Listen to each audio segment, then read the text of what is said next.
Welcome to the Hardwood Time Capsule podcast presented by Callaway Golf. Our platform brings you, the Hoops fan, deep inside the playing careers and personal lives of past players and coaches in Australian basketball. From World Championships to Olympics to the adversity of careers cut short, we explore it all direct with the players themselves. I'm John Casey. Here's your host, Andrew O'Brien. G'day Hoops fans, today we welcome a fan favourite who forged a 235-game NBL career through sheer hard work and a desire to prove people wrong. Whether you know him as the Jeweller, Mick or Michael, you will surely enjoy this episode with former Brisbane Bullet and Canberra Cannon, Mr. Michael Hill. Mr. Hill, welcome to the podcast. Thank you very much. Are we going with Mick, Michael, the Jeweller? Mate, whatever, Mick's fine. I think most people in basketball knew me as Mick, so I think so. Let's stick with that, hey? Fantastic. Thanks for coming on. Bit of a fan favourite. We had to give you a bit of background. We post as many that follow our Instagram page, and if you don't already, you just listen to the podcast. Definitely jump on the Hardwood Time Capsule podcast Insta. We put up things regularly, quizzes, things like do you remember this player? Who is this player, etc. And we did one with yourself a few weeks ago, and we got lots of responses, but no one actually called you Michael or Mick. It was just the Jeweller. So for those, I still get that. You wouldn't believe it. I still get that everywhere. Do you own a jewelry chain? I'm like, I wish. Otherwise, I wouldn't be doing what I'm doing now. Yeah, exactly. For those that might live in the US that follow the podcast, basically, it's a chain of jewelry shops in Australia, and I think a few other countries, Canada, New Zealand, etc. But I digress. As we start every episode, a little bit of a where are you now? What are you up to these days, and where do we find you? Yes, I live in the east or southeast suburbs of Melbourne. I've been here. I'm from Melbourne originally. Been here pretty much since I left Brisbane back in 2008. Or started 2009, I should say. I'm a real estate agent. I run two real estate offices in the Knox region, near the State Basketball Centre is my patch. I've been doing that since I finished basketball, pretty much. Yeah, fantastic. And do you, when it comes to the real estate, is that your own sort of firm, or are you a real estate agent or auctioneer, or? Yeah, yep. So I do auctions. I'm a director or part director of both offices. I mainly run our sales division, but we have a rent roll as well. We've got about 600 on our rent roll in the area, and it's something I've been building since, again, I finished basketball. I'm actually a qualified high school teacher. I did that before I started playing in the NBL.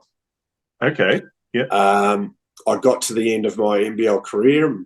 We'll get into that a bit later, but teaching was something that I didn't have a real passion for. As much as I respect what teachers do, it just wasn't for me. And I decided to just do my real estate course. So it took me probably 3 or 4 months to work out what I wanted to do.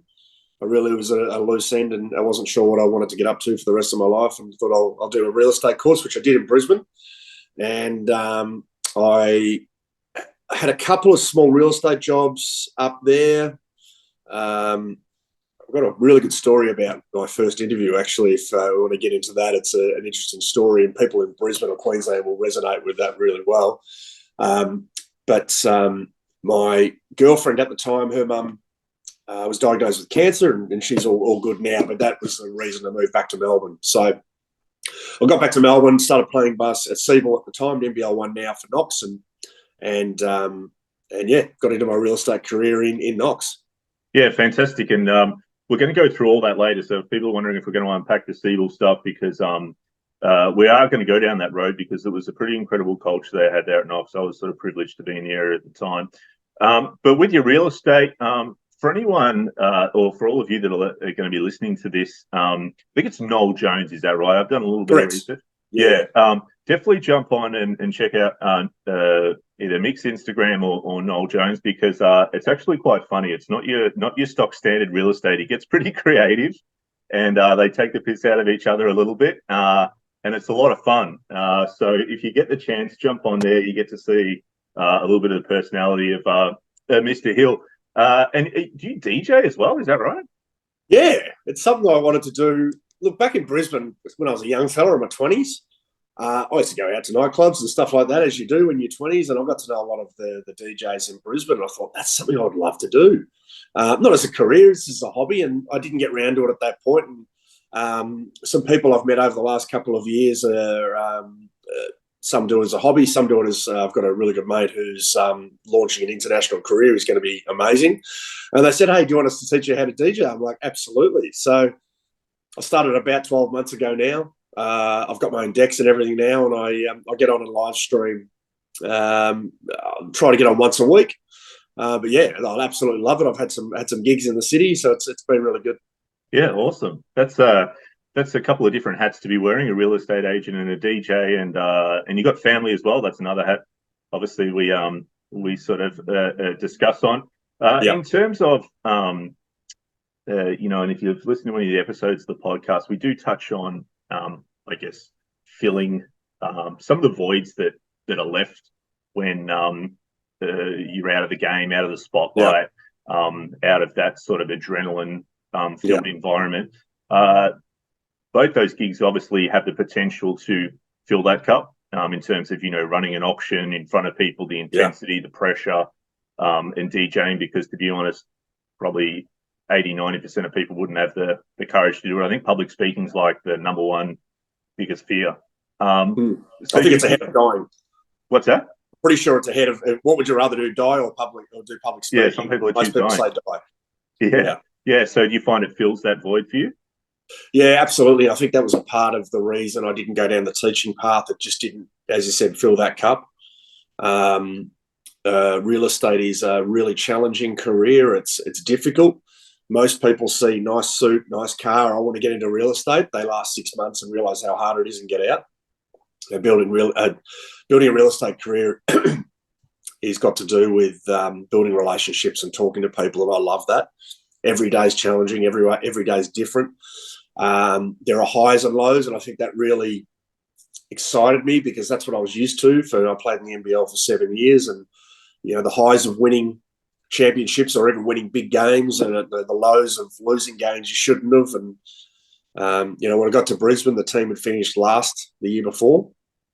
We made the semi-finals in our first year, and I saw both ends of the spectrum. I saw you're going out to the local pub and people telling you how shit you were. You can't get away from your work when you play professional sport. It's always around you. But the flip side of that is when you're winning, people want to buy you free drinks and all that sort of stuff. So I was like, how do I fill that void? And real estate, I thought, was probably something that could do that, which it has to some extent. And of course, DJing, getting up in front of people and playing music is certainly helping that as well. Yeah, no, that makes complete sense because it's actually a good foresight for you to recognise that pretty early on after your career, because I think you hadn't even quite touched 30 yet when you sort of stepped back from it. So to realise that young, because obviously, not obviously, some people that aren't around sporting club or professional sporting clubs might not know.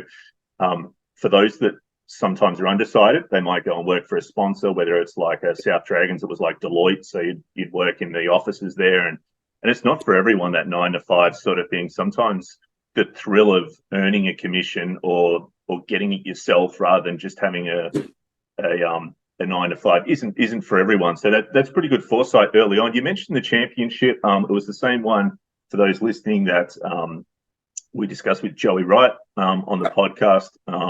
Just a phenomenal run, but we'll get back to that later because you did play a lot of games. So you played 235 games across 7 seasons. Some people might be doing the math and think, how is that possible? Well, you played quite a lot of finals. That's how it's possible. Yeah. I think that season, I'm going off the top of my head here, but you might have played 39 games in one NBL season, that season where you went to Game 5 and I think it was and won the championship. So what we will do, though, is because you actually started later than a lot of those in terms of playing in the NBL. So obviously the typical story these days is identified very early on, 18, 19, either go to college or go into the NBL. You played your first game, and it was not with the Bullets, it was with the Canberra Cannons. Yep. till 23. But wind us right back. Which junior association did you play for down in Melbourne? And I guess were you always a standout, or did you sort of build into it? Yeah, so I started I'm from Churnside Park. Mum and Dad are still there. So I played my domestic career at Kilsyth. I started in top age under 14s for the Kilsyth Cobras. Worked my way up through to top age under 18s. And I felt, this is my personal opinion, I felt like the club weren't giving me the opportunities that I thought I deserved. And I knew, and I wasn't by far a huge standout. I was kind of like I just worked hard. I was a late bloomer. I was a real late bloomer. So, as I said, I didn't feel like I was getting the opportunities. Dandenong at that point in time, in my age group, was regarded as the best team in Australia, their number one team. Frank Mick was part of that team. Aaron Grabeau, Glenn Siegel, Damien Ryan. So there's a lot of it. There's quite a few NBL players come out of that team. I asked to go across to Dandenong. I didn't even expect to make the number one team because to give you a bit of a backstory there, I played top age at Kilsyth in pre-season. We lost to Dandenong by 68 points. That's how big a difference between the both teams. So I figured, look, if I can even make the second team, they're better. Their second team I felt was going to be better for my career than Kilsyth because they had really good coaches through there. Paul Mallett, who was my under 18s coach, who is now assistant at Illawarra. So anyway, I could put in the third team. So that's how badly I wanted to get out of Kilsyth. I worked my way up to the second team, had a really good Australia Day tournament, and got asked to join the first team. Now, as a kid who's come from Kilsyth, who we just got beaten by 68 points from this team, it was like making an NBL team for me at that age. I was 17 years old at the time. Was playing against kids who were perennial state players. I'd never even been invited down to state training before. I got invited down to state training for the top age 18s, and I made the top 20, I think it was. So for me, that was just a really big stepping stone. I was pretty much the 9th, 10th player on that team. So I said I was a late bloomer, but I learned a lot in that year. And it wasn't until my bottom age and top age under 20s where I really started to grow. I think I was growing into my very lean, lanky body. So I guess that begs the question, and thanks for sharing that. That's a pretty incredible, probably over the sound of it, over the space of only a few months, you've gone from Kilsyth to the thirds to the seconds to the first in an incredible team. Now, you mentioned you were the 9th or 10th player, and I don't have any background on this, so I'm not sure what happened next. But in a team where you've got so many, potential stars, when it gets to your bottom age 20s, did some of them go on to other things so you were going to get more court time and that sort of thing? Yeah, that's a good question. So Frank, he played part of that top age under 18 season, but I didn't play with him for the rest of the year because he went to the Institute. And then, of course, went on to play for the Magic shortly after that. The bottom age 20s, it was a weird situation. We had so much talent in my age group and the age group above. The top age under 20s when I was bottom age, they actually split the teams in two. So we had to try and make it as even as possible. I reckon my team was a little bit weaker than the other team, so I got to play a lot of minutes. I look back now, it was the best thing that ever happened to me. That was a really huge growth year. For me going to, again, that 9th, 10th player into I started for that team, had more responsibility. My skill level, having 12 months at Dandenong at that point in time, my skill level improved significantly. And then in my top age 20s, we went undefeated that year and won it. And I was All-Star 5 for the league and won the grand final MVP. So that was and that was also my first C-ball year. So you talk about a huge learning curve from Kilsyth. Within 18 months, I'm playing C-ball for Dandenong. I managed to start a few games in seniors. Was probably the 6th, 7th man on that C-ball team. So I've gone from 10th player and in a juniors team to basically first or second off the bench for a C-ball team. And we won the conference that year with pretty much 18 to 21-year-olds. It was all junior players that we had an import that year, but it was pretty much all juniors. Yeah, that's actually really amazing. I'm not saying that just to pump up your tyres, because as anyone that's played up to under 20s or coached up to under 20s, for someone to actually bloom from under 18s onwards is incredibly rare, because often it goes the other way. They get their license all of a sudden. They can go into nightclubs all of a sudden. They lose focus because there's girls around all of a sudden. So not to say you didn't have all those things going on, but for someone to actually put in the work and actually improve in those years when often the opposite happens, was it just your own drive, or were your parents, saying, hey, you can really do this, or was there coaches? My parents are amazing. I look back now, in my 1996, 97, which is my bottom age and top age 20s, I was at Dandenong pretty much every single day. So I loved it. I look back now, I had the drive. I love proving people wrong. When I left Kilsyth, there's quite a few people saying, we didn't need him anyway. He's never going to make anything himself. So that was a real driving force. My parents, again, were amazing. They, up until I got my license, were driving me to Dandenong from Chertside Park. This is before, if you know Melbourne at all, there's Eastlink now, which is a freeway from Ringwood down to Dandenong. There was none of that back in those days. It was nearly 45 minutes to an hour to get from Chertside Park to Dandenong just to get to trainings, and we're going there every day pretty much. So a lot of drive and a lot of help from my parents who obviously believed in me. Yeah, that is a fair hike. And the things I guess your parents do for you, but that only, as well as it being grateful for that, sometimes it can add pressure as well. So you obviously were able to handle that because if you don't make it, then there's feelings of guilt, all that sort of stuff. Was it all for nothing? That sort of thing. Now, you mentioned you played Siebel. Is it from Siebel that you then get picked up to go for a stint at Canberra, or is there something? So I back in those days, there were less opportunities for Australians to go over to America. Of course, there's a lot of opportunities now. There's NBA scouts over here, a lot more college scouts. There wasn't a lot, unless you were the really top players, you weren't getting offered college spots at good colleges. I know people that went to college, that went to Div 2 schools, and they came back and they weren't any better. So I felt like I ended up going to university. As I said, I'm a qualified high school teacher. I went to Deakin University in 97, finished in 2001. So I wasn't really getting offered anything to go overseas. So I thought, you know what, I'll go the Australian path and I'll do my college degree here. I'll stick it out in Siebel and improve. I played 3 seasons at Dandenong, 97, 8 and 9. I moved to coach there. So we had Paul Mallett in 97.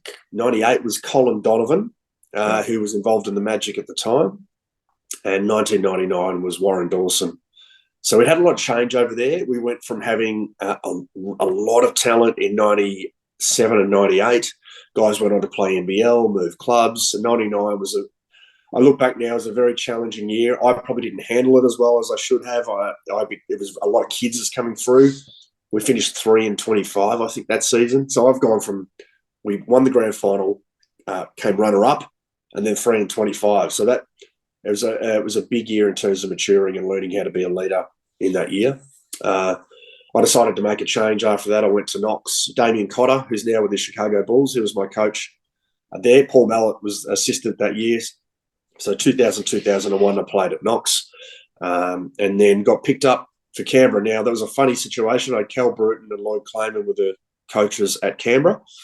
I can't remember if Lloyd called me and said, look, we're going to come to, you're playing Albury this week. We're going to come and check you out. Albury being about the middle way between Melbourne and Canberra. Yeah.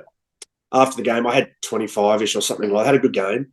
And Cal and Lloyd came over to me and offered me a training spot. I wasn't even guaranteed a spot. Now, at that point in time, I was just finishing my university degree. I was pretty much, as you said before, I started late. All the guys that I played juniors with were already playing in the NBL. So for me, I felt like I'd missed the boat. That was 3 or 4 years ago. I thought this is my only opportunity to play in the NBL, as far as I knew at that point in time. And they offered me a training spot at their camp. There were 35 to 40 players invited. Some of those were imports because Canberra had no money. So they were trying to source an American from Siebel at that point in time.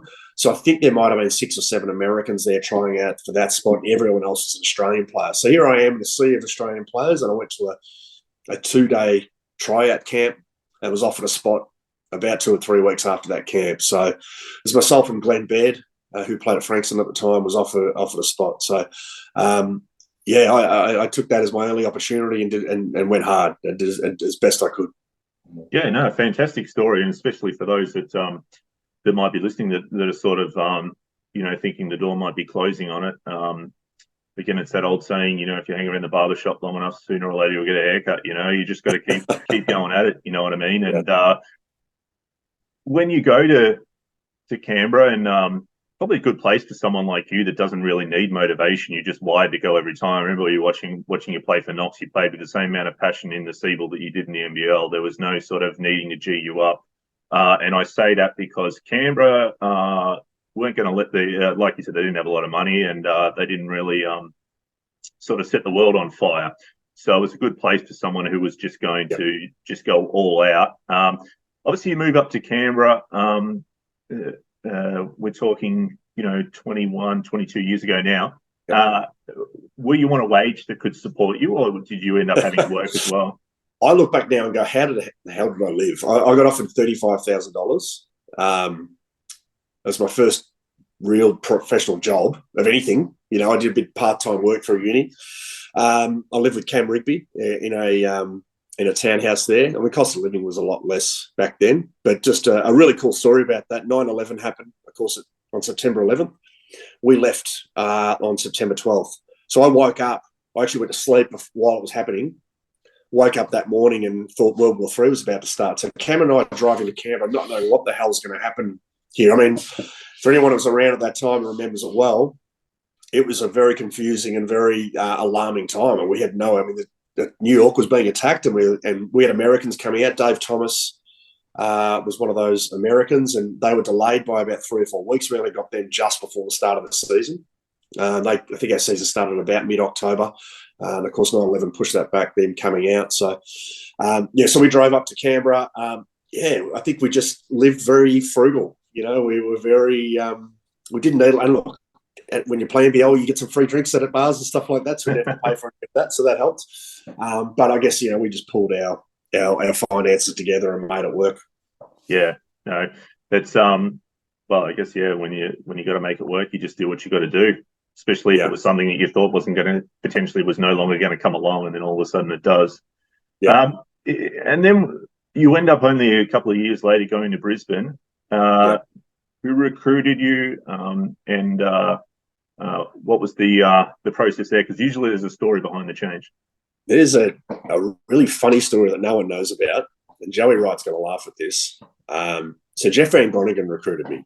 Now, Joey went back to the States, I think, to recruit Americans. I actually got a call from Bill Tomlinson at Sydney. Look, our second year, we had a really good team. I look at that team and go, our second year at Canberra, if we had kept that team together, we're all sort of 6'5" to 6'8", long, athletic. We were super young. I think Bruton was 26. I was 24 at the time. I look back now and go, geez, we were young. We beat Sydney in Sydney that year. They won the championship. So we had a really good team. Of course, we went bust that year and players left and it all went to pieces. But I get a call from Jeff Van Groningen, and I get up to Brisbane, and Joey turns up, and I find out later, he goes, Jeff, who's that? He goes, that's Mick Hill. And he goes, no, I wanted Brad Williams.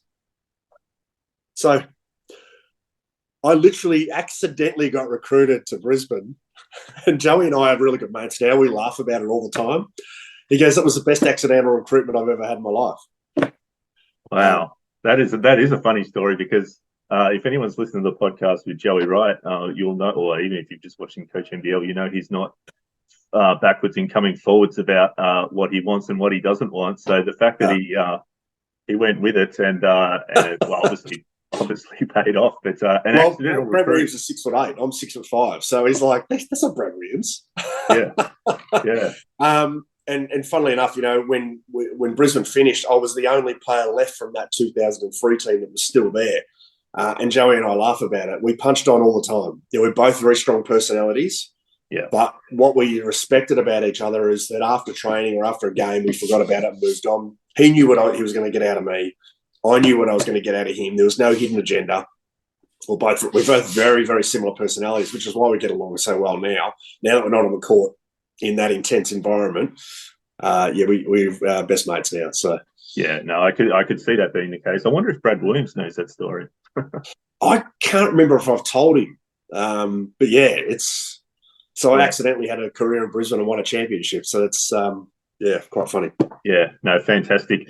And you were that sort of player. You're a sharp shooting guard, but you're a little bit of a how do I describe you? A little bit of a sort of a rangy type guard, not like a typical shorter sort of guard, like long limbs, could like get deflections, grab those 50-50 rebounds that went a little bit longer to sort of the edge of the key, those sort of things.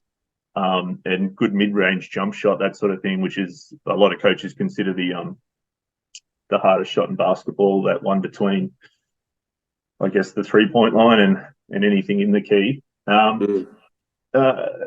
When we talk about your competitiveness, because I guess that's one of those things, like you said, you're a hard worker. You weren't probably going to, be the all-star recruit and those sort of things. Is that something you just always had? Did you have a brother that you always used to beat up on? Did you just was it just ingrained in you? Because I feel like you know my back line. Well, yes, I have a younger brother, and yes, I used to beat up on him in the backyard. Yeah, and I asked that question because coaches would, I guess, ideally like to know how to teach that, but sometimes it might not be teachable. You just grew up that way.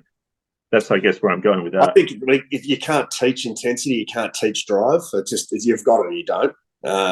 I've got a younger brother who's 2.5 years younger than me, and we'd play 1st to 11. The first 3 buckets were, you foul, foul, foul. The next 3 was you call some of them, and then after that you're just bashing each other. It's pretty much, and that. I mean, anyone who's got a close sibling will say the same thing. So that certainly helped my competitive drive. I just hate losing. I hate it. Which probably, and I go back to that 99 season at Dandenong. I didn't handle that well. That was my first real. I mean, I've been winning for years in juniors and my first couple of years of Seaman, so it was a real shock to the system when that happened. But I've been very lucky to play in some amazing teams. But that competitive drive, it got me court time. I figured out, I was on a team that was loaded. All my seasons in Brisbane, they were loaded with offensive talent. And I did have. I think my best season was 2004-05. I averaged 13.5 points off the bench. But I averaged 9, just over 9 for my career off the bench. But I knew I wasn't going to get minutes by having 20 a game. I was going to get minutes by shutting guys down, getting out the lanes and denying and getting deflections, getting some rebounds and doing all the little things. So I guess for any kids that are watching this, so the best advice I can give is work out what your role is in that team and be really good at it. Because you need to give the coach a reason to give you court time. Now, if I went out there and didn't play any defense and just shot threes, I'd probably play 2 minutes a game on that Bullets team. That's probably the best advice I can give anyone coming through. Yeah, no, that's fantastic advice. And it goes in line with Simon Dwight said the same thing in terms of we're not giving advice as direct as that, but, he figured out he was good as a weak side defender, which is usually not the flashy, cool sort of thing, but he figured, I can come across and block shots, and that's something he can control. Having said that, though, whilst you played with some incredible scorers and those sort of things, I'm preparing for this podcast. There was only one season that you didn't have a game with over 20 points. So when your opportunities were there, you were ready to take it. There was a 31-point game one season, but all the other seasons all had 20, 25, 27-point games. So whilst your averages were lower, you were certainly, you were ready to fire if need be. So I think that probably comes down to, I don't want to put words in your mouth, but just, training, being ready. Yeah. When it's time to step up. Now, I want to touch on something that Joey again brought up in the podcast, and this might come down to your competitiveness and hating to lose, hating to have to warm the bench, rather than being out on the floor. And what I'm getting to is he said that you guys that were on the bench formed the G unit. Which was I guess the. Still got the T-shirt. We even had T-shirts made up. Yeah, so I want you to touch on that and I want to bring it. I'll tie it in with today's era, because there's quite a bit actually said about how Shea Ely does the same thing with Melbourne United. He gets the bench players together. They go for coffee. They work out stuff, and they take their role really seriously. They don't view it like a lot of players, in juniors or whatever would, as just coming on and joining in. You know, they view it as, all right, we're going to go out there and the other team gets no break. You know, it's not a drop off when we go on. What was the G unit? If you can sort of back over that, and what did it involve? So I think the G unit. I don't know how that came about. Look, 50 Cent was really big back then, and his whole thing was G unit. I think that's where the name came from. But it was about creating a persona. We used to get stuck into the starting five. We had an amazing starting five that year, and we thought, you know, we're better than you guys. We weren't, but it was about that competitiveness, and I think that's what makes a championship team. We didn't want to split the teams up in scrimmage. We wanted to keep our team together and beat one of the best starting fives in the league, and I think that helped us win 21 games in a row. I know, and you talked about not giving teams a break, that we were better than the other teams, not just because our starting five was amazing, but because when they got subbed out 6 or 7 minutes into the first quarter, we would then press. And it was myself, Dylan Boucher, Adam Gibson, Brad Williamson, Mark Bradkey coming off the bench. And then, I talk about this, Hoagie to accept that role, and he was at the back end of his career. But some guys don't accept that sort of role at that time of their career. They want to be the all-star still or that sort of thing.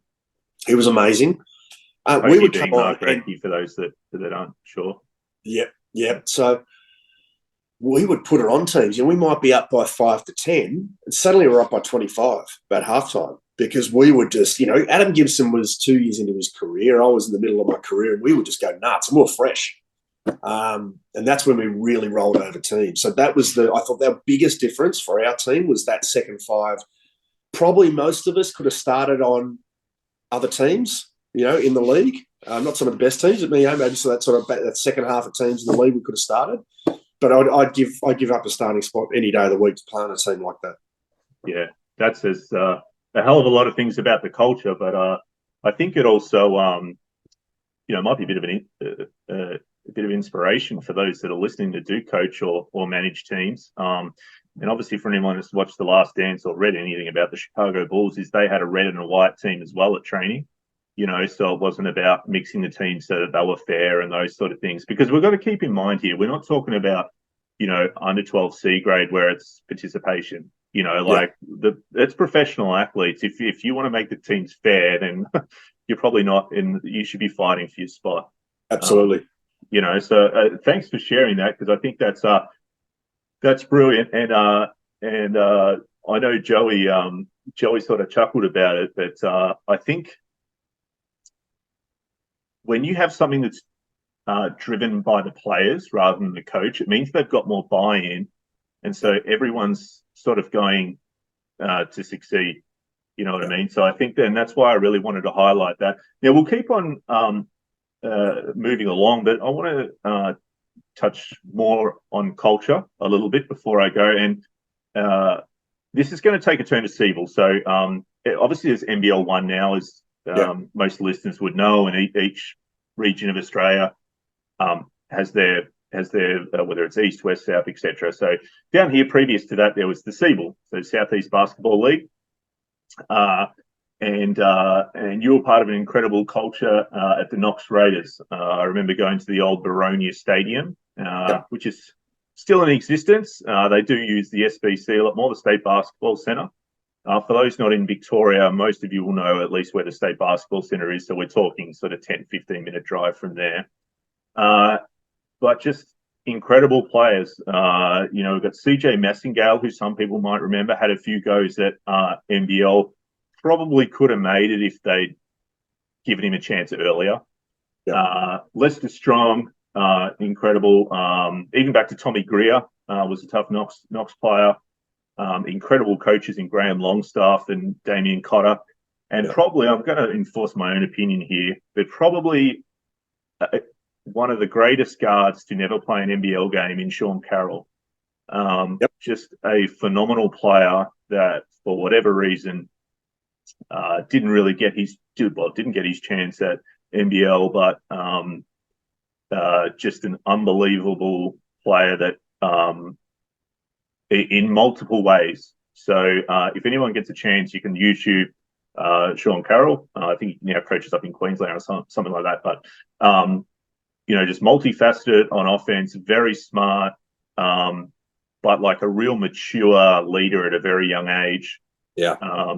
And I guess the question I'm leading you into is, as anyone will know with NBL 1 or Siebel teams, is you don't have the time together that you would have had at Brisbane, where you're professionals. Not to say that NBL 1 players aren't professionals, but you get to see each other every day. You can form a culture. You can form a chemistry. You have team meetings. You have review meetings, blah, blah, blah, blah, blah. With Siebel, and tell me if I'm wrong, but you're probably only having like a normal rep team, a 2-hour training session on a Tuesday, maybe a 2-hour on a Thursday, and then you play your games or something like that. So it's a lot harder to develop a culture when you've only got that. What was it like playing for the Knox Raiders, and how did they have such a strong culture? Yeah, good question, because it is tough to form a culture when you're only seeing each other maybe 3 times a week. And we did train Tuesday, Thursday, and played on the weekends. Comes a lot down to personalities. We had an aging group when I came back. Myself, Cam Rigby, John Phillip came in about a third to halfway through the season. He just finished up at Wollongong at the time. CJ and Lester Strong with the imports, and of course you mentioned Sean Carroll. So I think this comes down to personalities. And look, in my first year in 2009, we won the whole thing. It took us all year to get our shit together. I think we snuck into the finals at 15-15 or 15-14 or something like that. We just got in, but we didn't have a full team for pretty much 2/3 of the year. We had injuries. As I said, John Phillip came in late. And another guy, Daniel Brillier, who was a great role player for our team. He came in, I think, 2/3 of the way through the year. So when we got our team together and actually trained together, we ended up hitting our straps. But it took probably 3 or 4 months for us to really gel. So, but it takes personalities to want to gel with each other and want to work with each other. We all knew we were super talented. We all knew we had enough talent to win it. I think once we recognised that, it was just the work we put into to get to know each other and want to do well. And I think, NBL 1 or Siebel is not as professional as NBL, and we're from the old school. We used to go out to the pub and have a drink together, and I think that it wasn't just about that, but that had something to do with us getting along. And I will give a massive shout out to Sean Carroll. He's a young kid who had CJ on the wing, me on the wing. We're both demanding the ball. Now, I was a totally different personality in Siebel. I wanted my 20 shots a game, whereas NBL, I was totally different. CJ wanted his points, and it took CJ and I probably, it took us most of the year to get used to playing with each other and what each other liked doing. So I think Sean had a massive part to do with our culture, and I really credit him to helping us win that championship. Yeah, no, thanks for giving some insight on that, because it was incredible. And I'm aware that we don't have, it's not just full of Victorian listeners here, so I won't go too much more on with this. But I want the listeners to sort of think about what you've just described and have a look at players around our own league, the NBL, that have that sort of culture. Now, what I'm talking about is when I would go and watch, this Knox Raiders team, right? I think what gave everyone else confidence was they were never going to back down. And maybe this is relationships that are built at the pub, right? Because the reality is, if there was anything even close to untoward or, dirty or cheap or whatever, like Cam Rigby's a scary dude. Like he was in there in a second. So, and I know you weren't shy of giving some lip and standing your ground on things. And what I'm getting to is not to be cheeky with this, but if you've got that from teammates, that just gives you the green light to go ahead and play as tough and as hard as you can, because you've got other guys that are going to step in and going to have your back, and it just makes you that much tighter. And for the other team, it makes you that much scarier, because win, loss or draw, you're going to go home sore. You know what I mean? Because absolutely. You've just played hard, and it was that hardness that you guys had that meant that you didn't need to have a great shooting night. So I think in terms of the NBL, the closest thing we might have to that is the Tassie Jack Jumpers at the moment. Yeah. Just because, if regardless of whether they have a good shooting night or not, you're going to know that you've played the next morning when you wake up and you're all banged up and sore and things like that. So thanks for sharing that. A really good lesson for everyone there. Now, I guess the next thing I want to touch on is in terms of the NBL at the moment, which teams do you enjoy watching most? Because this is the question I get the most when I say I've got a guest coming on. They go, ask him who he enjoys watching at the moment, which teams and players. Oh, you just named them, Tassie Jack Jumpers, and purely because of their culture. I'm sure Scott Roth has a massive part of building that. I think it's amazing when they're their third season in, third season in. Third, yeah. To get that sort of culture already, and they've had it for the last couple of years. I mean, it's amazing. It's a massive credit to those players. You know that they're never out of a game, and that, I go back to our Brisbane when we won it, Knox when we were really good. We could be down 15 three-quarter time and go, hey, you know what? We know we can win this game, and it's not an arrogance; it's a quiet confidence, which means you will never panic. You'll do the right things. You'll execute at the right time. And you look at Tassie Jack Jumpers, I think against United last week, I think they were down by 15 in the last quarter, or close to the last quarter. They're never out of the game. So I really enjoy watching those guys play. They're not flashy. They just get the job done. And as an ex-player that was a kind of a scrappy, work-hard type player, I really appreciate watching them. Yeah. Any particular players from other teams that sort of stand out as an individual? Look, Mitch Creek, I love watching him. He's not super flashy, but he's athletic, but he's just a workhorse and just gets his 20 to 25 a game. He's one of those kind of quiet achievers. Who else do I like watching play? Geez, put me on the spot here. Chris Golding, I have to give him a shout out. He was a kid at Brisbane. I saw him when he first started in the NBL. I was on the court when he played his first minutes. Oh, okay, yeah. So his first season was my last in 2007 and 8. He was just a young kid with a long, scraggly hair, and the career he's etched out for himself is unbelievable. It's I love watching him play. I mean, he's still, I think, regarded as the best shooter in the league. And the thing about Chris is he can be 0 for 10.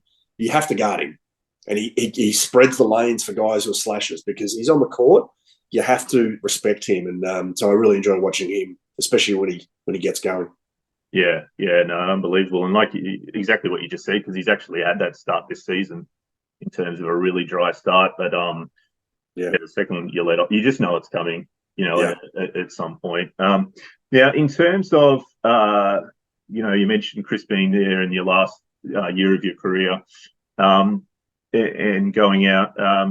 You obviously are super passionate about the game, the way you talk about it. Do you see a time when you'll get back into it, whether it's coaching? Do you have kids that play? Do you want to coach at the NBL 1 level? Is there any desire there? Yeah, absolutely. It's I pretty much have it because of family. I've got 3 step kids who are now older now. My daughter's just turned 7. She's just going into her second domestic season. So awesome. I can see in my future probably coaching her at some point in time. Yeah. But yeah, look, it's hard. My real estate business is only 7 years old, so it's still fairly young. I'd love to get to a point where I'm managing that business and not being so hands-on with running open for inspections and all that sort of stuff. So I've been asked by Knox to help out. I have helped out at NBL 1 in the past in terms of trainings. I've been asked to coach this season. I just can't commit the time at the moment, but it's certainly something I'll look forward to in the future. Yeah, no, that's awesome. And it would be a great asset, obviously, when it comes to working weekends and stuff. Obviously, I guess it makes it that little bit harder and at night open for inspections and those sort of things. The hot topic at the moment, I guess, just sort of in the last 24, 48 hours has been, and I had this as a question come through on the Instagram, so that's why I'm putting it to you, even though you might not have an opinion on it, is the NBL, NBA games. Obviously, the other day it wasn't great. A couple of 40-plus point drubbings. But I guess there's 2 points of view here. There's one saying, well, we've got to take our chances when they're presented to us to get over there. And then there's the other going, well, what's the point if that's what we serve up? Do you have any thoughts on sort of the NBL, NBA experiment? Yeah, I think it's good. I mean, you obviously don't want to see teams getting beaten by 40 or 50 points, but Adelaide beat Phoenix last year. There's been, I think, was it Melbourne United lost by a point to OKC a couple of years ago. I think just having the NBL in the States and giving it some exposure, I think any exposure is good. As long as every team's not getting beaten by 50 every single time, I think then you really look at it. Maybe it's tough for the NBL too, because I guess they have to pre-schedule these games, but trying to send teams over, they think they're going to have the best chance to win, and maybe putting them against teams that maybe aren't so strong in the NBA. I don't know. It's tough, but I think it's a good thing overall. Yeah. No, I think if you manage it right, maybe we can make a good fist of it. And I guess I don't have any contact with the administrators, but you would assume the ultimate goal is to have an NBA team come here and play these games, which would be fantastic. Now, I bookmarked earlier on this story about your interview post-retirement, because I think more players are going to be interested in this than fans. But is this like a job you went for after retiring? What's that, sorry? Is this a job you went for after retiring or something? You said you had a bit of a funny interview. Right, yes, good question. Okay, so my very first real estate job or interview was Century 21 in the inner west of Brisbane. The principal of that firm was a guy by the name of Gerard Baden Clay. Now, anyone who lives in Brisbane, if you Google it, he's now in jail for murdering his wife. Wow. So he's been on TV shows, those murder TV shows. When I saw his name pop up, I'm like, I think that's the guy that interviewed me. So when I met him, he's wearing the gold. Century 21 used to wear the gold jackets, and I got a really bad vibe off him, not because of what happened after that, but he's very arrogant and very. It just didn't go well. He never called me back. Anyway, so that was a funny side story about real estate. As my first interview with real estate, he's now in jail for 20 odd years for murdering his wife. So he was working in the business at that time. So did he know who you were at the time? Like the I remember. How do I get a job? And I put the photo of me with the championship trophy on the front of especially in Queensland. I mean, we just won the championship the year before. So I think, he would have known who I was based on that at least. But so anyway. That's something for everyone to Google. And Gerard Baden Clay, Google that. He's been a lot of documentaries and stuff on it. Yeah, awesome. Look, I'm aware of time, and we're nearly clocked up the hour. Thanks so much for coming on. Great storyteller. You had a great career. I think it would be great if you got back into coaching, because you have that energy as well that I think that people need.